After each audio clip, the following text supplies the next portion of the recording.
Get it in writing fast, the easy way to create compelling content. I'm your host today, Susan Sparks. My company is ASAP Writing Services, and I've been writing and coaching book authors to write their own content, and I also do writing for them. I've been involved in various aspects of newspaper, radio, online writing. I've been a ghostwriter for numerous books for entrepreneurs and small business owners, and I've also self-published a couple of my books and been part of a best-selling compilation, Overcoming Mediocrity, Strong Women. What I want to share today with you is how you too can get your content written, avoiding roadblocks and coming out with a message that's clear and reaches your prospects and customers. And I know you're here because you understand that there is value in sharing your story and that your story can help build credibility.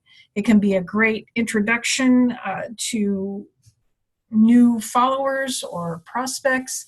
It can attract clients. It can also be inspirational, motivational, or even instructional so that you can help someone else achieve a goal or accomplish something that is important in their life. And so what I want to go over with you today are how you can quickly create an outline to get the writing started, how to eliminate some very common roadblocks, how to maximize your writing process so that you're not just writing this one particular piece of content, and tips for revising and polishing your content so it represents you in the best way possible. And I'm even going to give you a bonus on how to write a better biography. So a lot of times people have this vision of writers or writing, and they think that it's got to be torturous and frustrating and that you've just got to sit at the desk and pound it out until you get it. And other people seem to think that writers are kind of these easy breezy people that just kind of loaf around until inspiration strikes, and then suddenly they just magically have this download where everything comes out, and in the meantime, life is easy. But really, neither one of those are quite accurate, because we as writers only do what everybody else does, and it's something that you're already an expert at, and that is storytelling. Storytelling is in our DNA. It is how our civilization has grown and evolved. It's the way most of us learn the easiest. It's how history was passed down. It's how instruction is passed down. It's how life lessons are passed down. We are involved in storytelling every day, whether you write a post on social media, or if you're talking with your friends on something funny that happened at the grocery store, or even in a work setting where you're explaining something to a colleague of something that happened and what needs to be changed. We are always storytelling. And so then when it comes time to write it down, suddenly we become very paralyzed and afraid of it. And I know exactly why that is. It's because of this. Your 7th grade English class and that composition that you spent a lot of time on and that you wrote from the heart, sharing things about yourself. And then you get it back and it's got lines and X's crossed through words and circles and notes in the margin. And it probably had like a C+ or a B- on it. And you're crushed because you put a lot into that. You shared information about you, and it's a C+ or a B-. What's that message that we got? Well, you can't write. Your story's not important. Well, it's happened to all of us, and I'm here to tell you that that is not the truth. Okay? Your story is important, and the most important thing you can do is when you start is that you start with the end in mind. What is the outcome?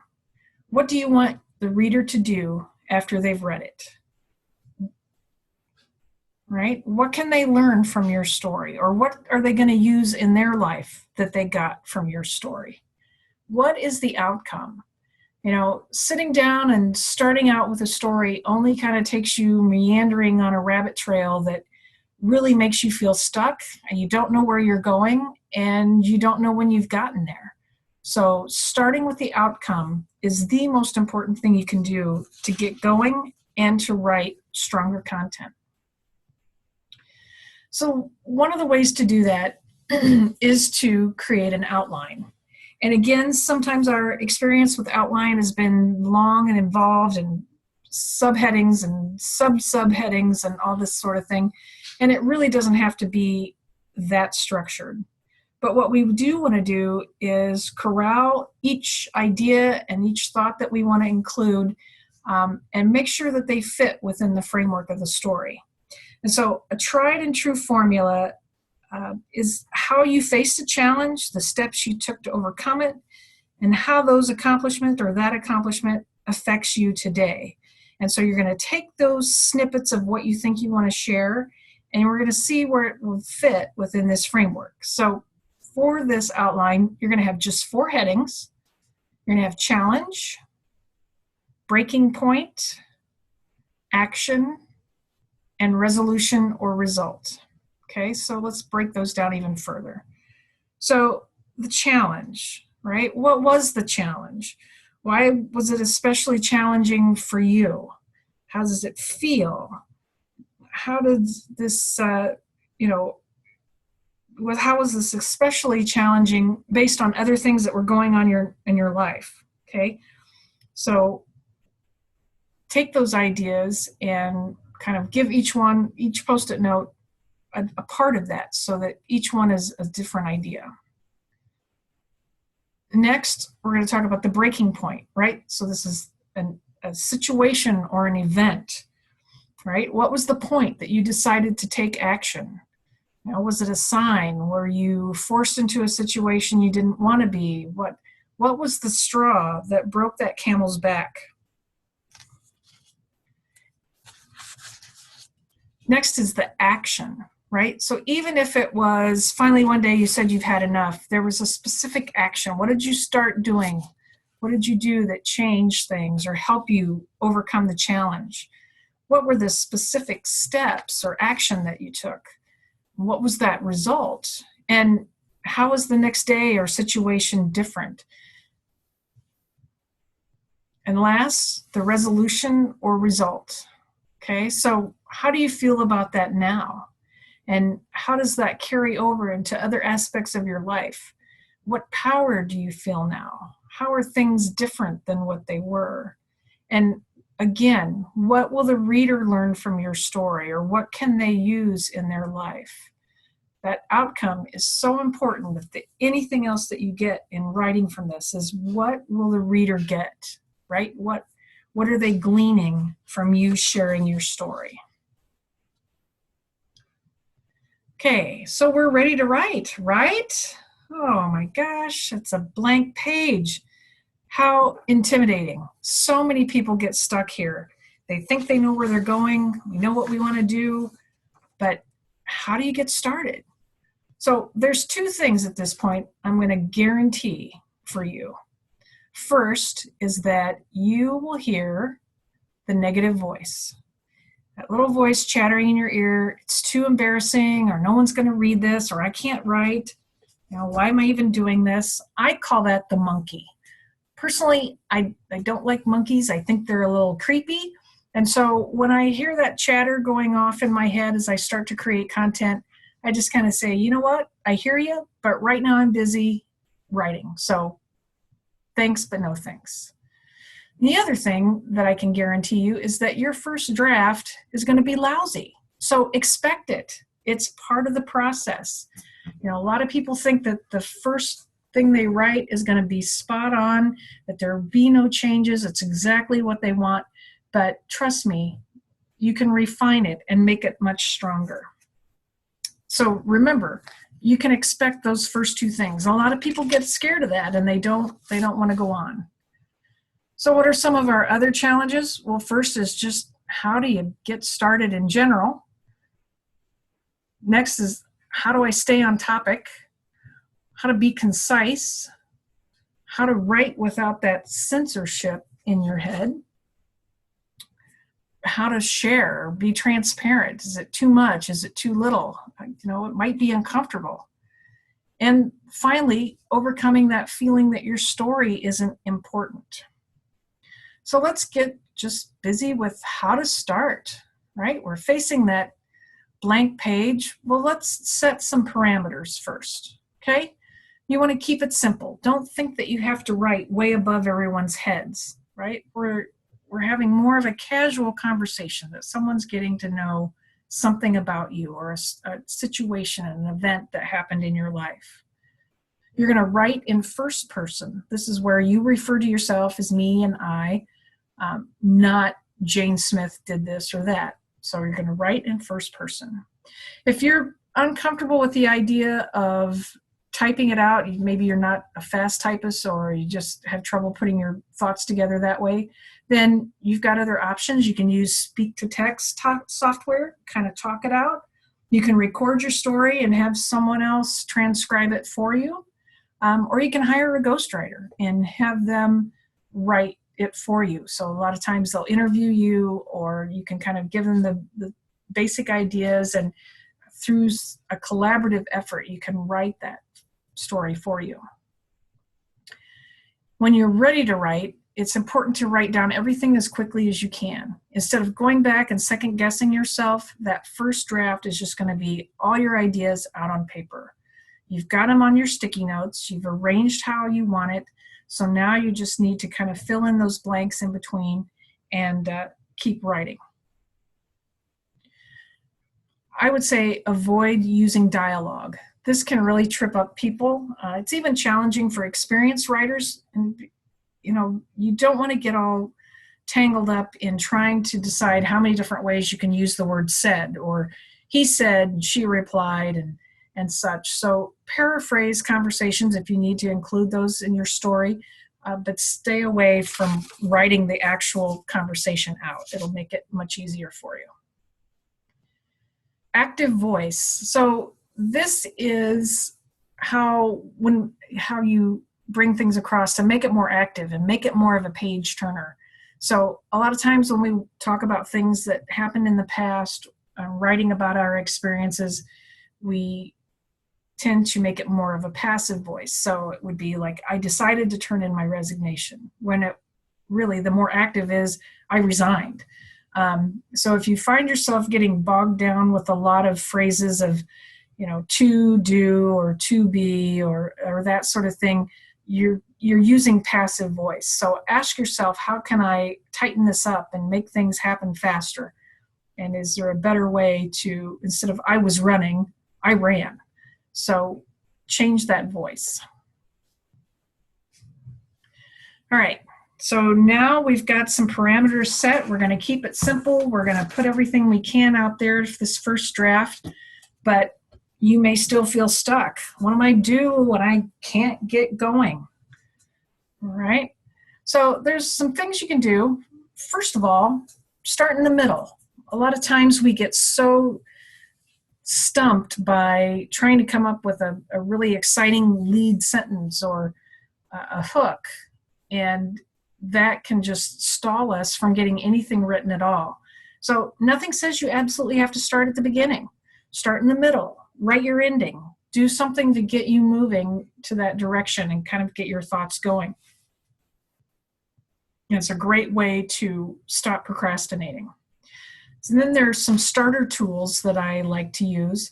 One is letter writing. Write your content as a letter, and or a diary entry. And this helps you kind of lay out the problem, talk about it, describe it, that sort of thing, and can really kind of get things started for you. You may even decide that you want your entire content to be a letter, as to your former, your 13-year-old self, or your future self, or someone you saw on the way to their job that morning, type of thing. It really does lend to an interesting type of content. It can be something that you might feel stronger about sharing intimate details or that sort of thing if you put it in that format, and certainly is compelling content that people would like to read.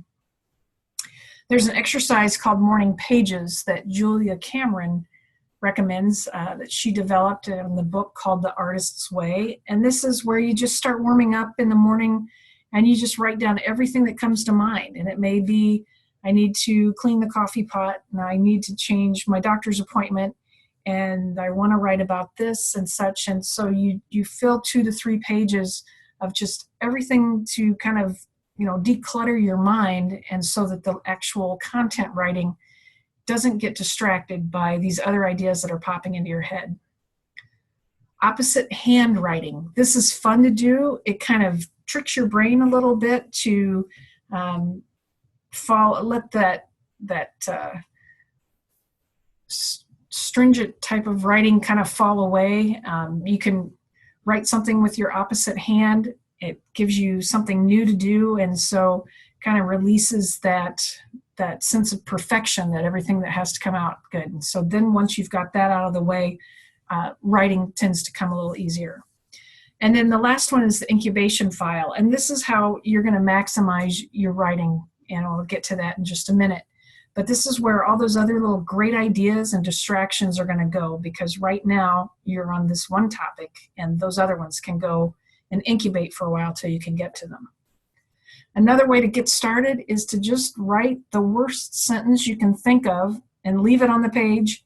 And then that way you no longer have an empty page, and it also reminds you to return and revise later. So any of these things will work, but just remember that monkey or that chattering voice, the critic, your mom, your English teacher, whoever that is, that little voice that's kind of talking you down, they're not telling the truth. And remember that, and just get started writing. It's so important to stay on topic. And when you're doing just a chapter in a compilation, it's even more important because you don't have that much space as you do as opposed to an entire book. So a lot of times in our eagerness to share information, we want to go off in a whole bunch of different directions or cram everything into one. So it's important to really kind of hold it up to the light and make sure that what you're writing about applies to the outcome that you want. So all those great little ideas, put them off to the side. I say they aren't ripe yet, but they may be great topics for a whole nother book or a blog post or an article. So I have a file on my computer, and then I also have a paper file where I write things down and keep them. And now I'm not worried about forgetting that great idea, and I can turn my attention back to the content that I'm writing.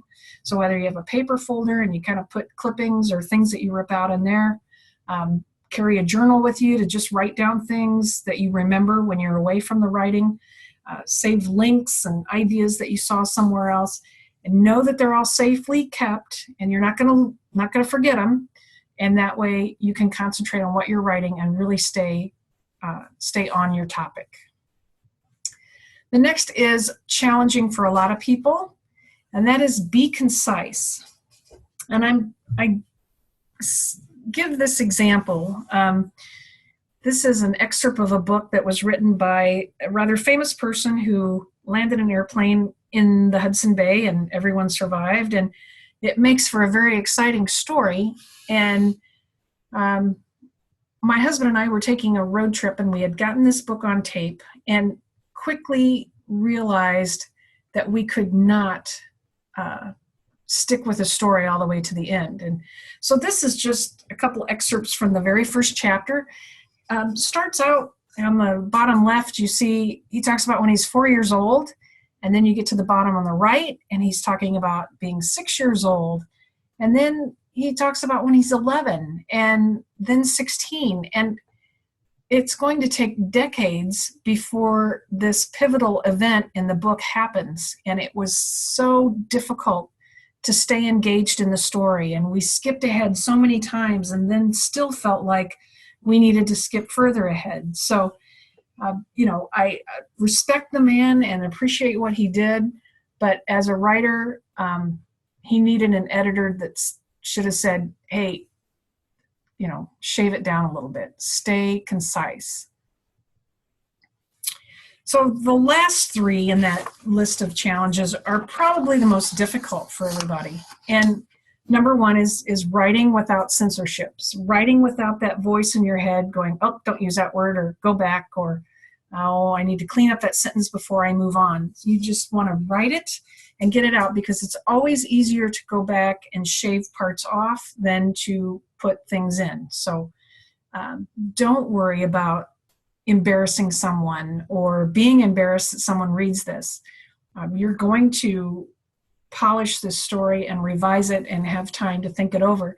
And you may find out that once you put it out there, that it actually is kind of liberating and freeing. And if it's your truth, then that's what it is. So don't let fear of someone else's opinions stop you from writing what you need to write.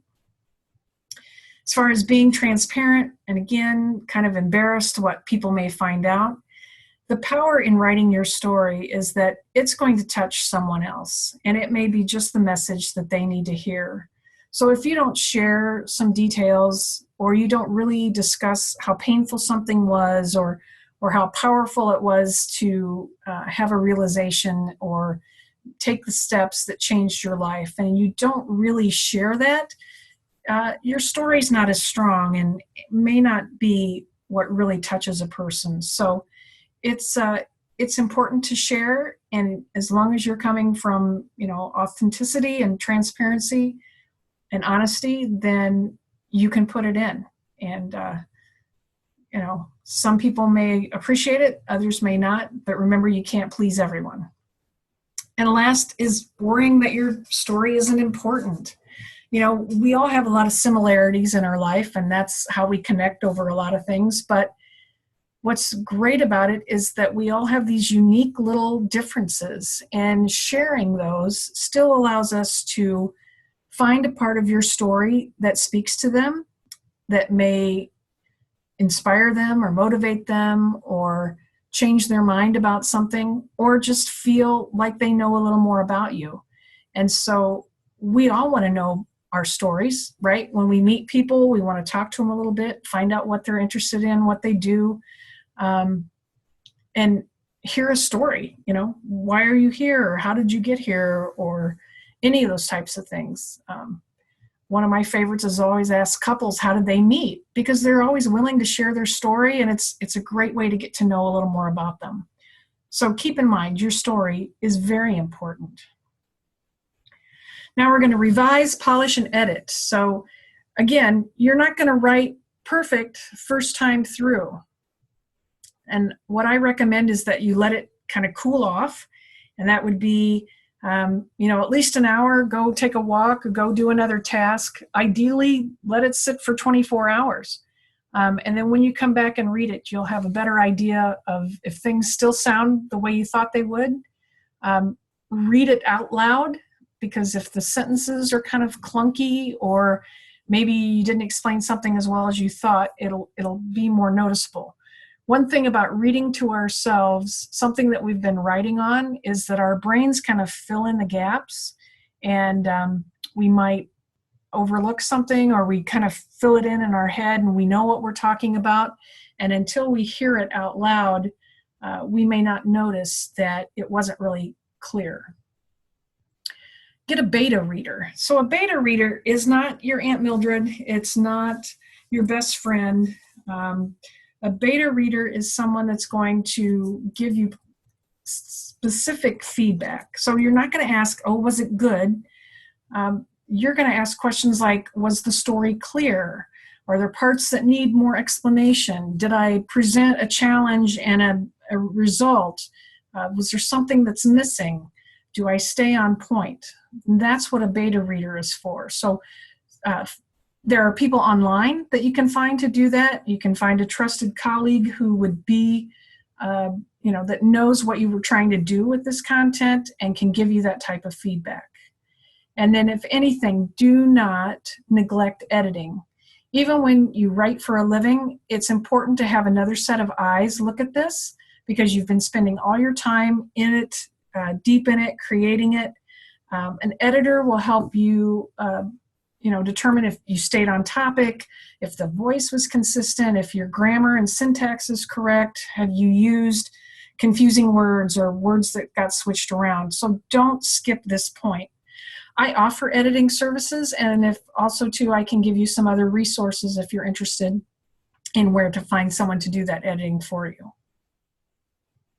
So we went over how to quickly create your outline, how to eliminate some of the common roadblocks, how to maximize your writing process with your incubation file to keep all those extra good ideas, how to revise and polish your content. And I did promise you some writing a better biography. It's interesting because a lot of times the biography trips people up even more than writing the content. So it's not a resume, it's not an obituary, it's not Jane Smith was born in Nashville and she's married with 2 kids.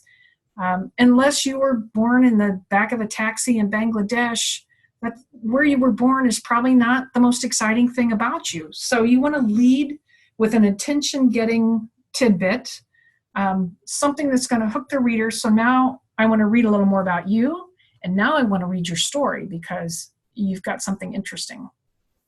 Your biography is written in third person, so you do refer to yourself as Jane Smith or Susan Sparks. Just kind of hear in your head what it would sound like if someone were reading an introduction for you, like if you were doing a speaking engagement or a book signing, okay? So lead with that attention-getting tidbit, and that'll draw in more readers. So the biggest takeaway I want you to have today is to just believe in yourself. You've been a storyteller all your life. This is no different than telling someone, a girlfriend over a glass of wine, something that happened, or, talking about it, telling your children a story of what it was like when you grew up. So don't think that taking it to printed form is intimidating. You can do it. You've got the skills. And if you need the help is out there for it.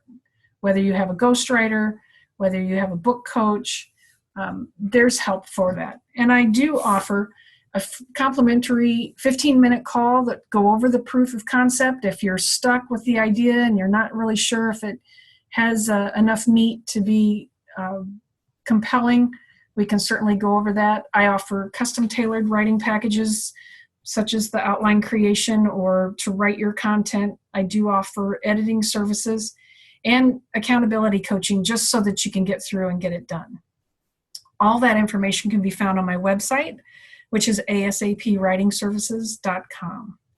And I thank you so much for being on today, and I hope that you got some great ideas and the confidence to get out there, write that story, and reach people so you can make it a great day. Thanks again.